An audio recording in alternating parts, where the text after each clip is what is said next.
Cristãos. Você conhece a origem desse nome? Sabe por que as pessoas eram chamadas assim? Esse é o nome com o qual você se identifica? Você sabe quem foram os primeiros a serem chamados por esse título? Eu sou Matheus Diniz. E eu sou Neila Oliveira. E você está no canal Lamed, onde você estuda a Bíblia de um jeito diferenciado. Os nossos abraços dessa semana vão para as seguintes bases. Base Anjos da Promessa, da cidade de Osório, Rio Grande do Sul. E para a base Adole Brooklyn, da Igreja do Brooklyn, em São Paulo. E para você que ainda não é inscrito aqui, lembre-se de participar conosco se inscrevendo no nosso canal. Também lembre-se de deixar o seu comentário e curtir. E agora, vamos para o vídeo.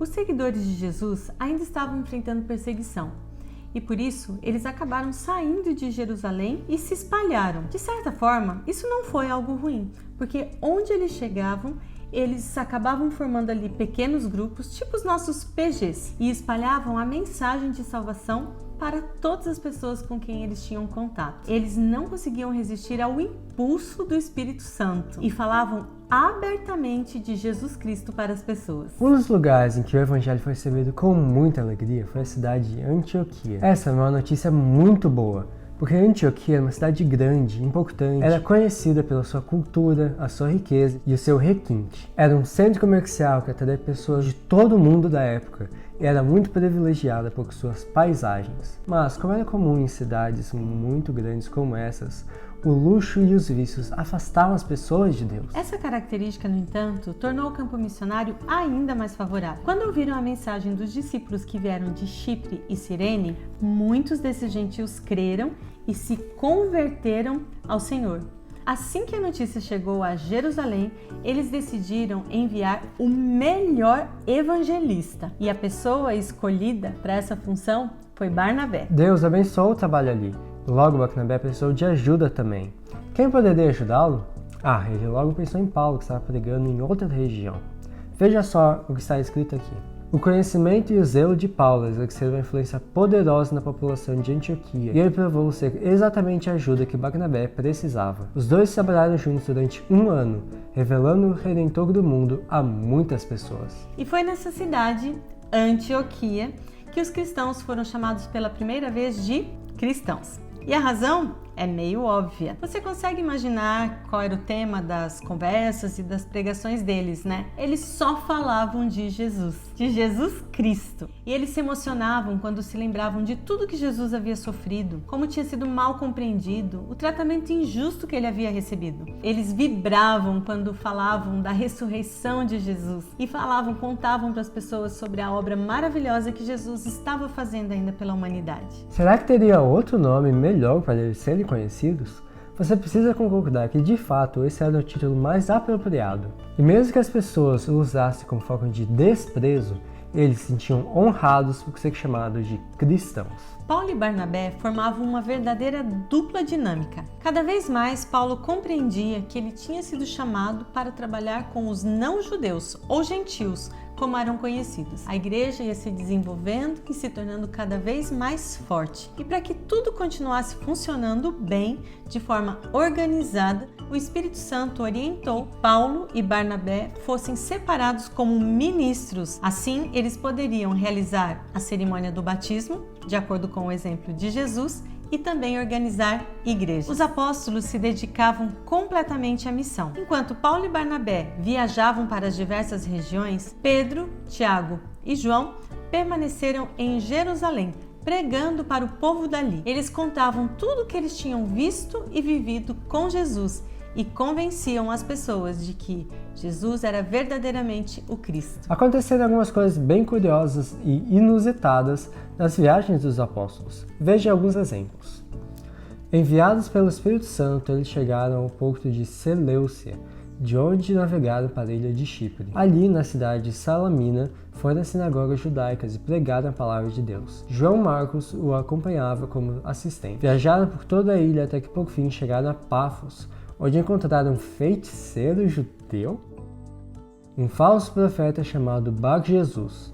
Ele acompanhava o governador Sérgio Paulo, um homem inteligente que convidou Barnabé e Saulo para visitá-lo, pois desejava ouvir a palavra de Deus. Mas Elimas, o feiticeiro, esse é o significado de seu nome, opôs-se a eles na tentativa de impedir que o governador viesse a crer.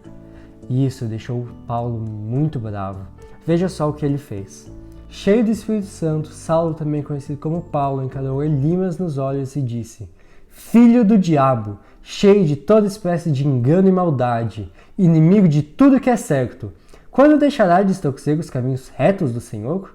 Preste atenção, pois o Senhor colocou a mão sobre você para castigá-lo, e você ficará cego, sem conseguir ver a luz do sol por algum tempo. No mesmo instante, neblina e escuridão cobriram-lhe os olhos, e ele começou a tatear, suplicando que o tomassem pela mão e o guiasse. Quando o governador viu o que havia acontecido, creu, muito admirado com o ensino a respeito do Senhor. Você já ouviu a expressão, quem brinca com fogo pode se queimar?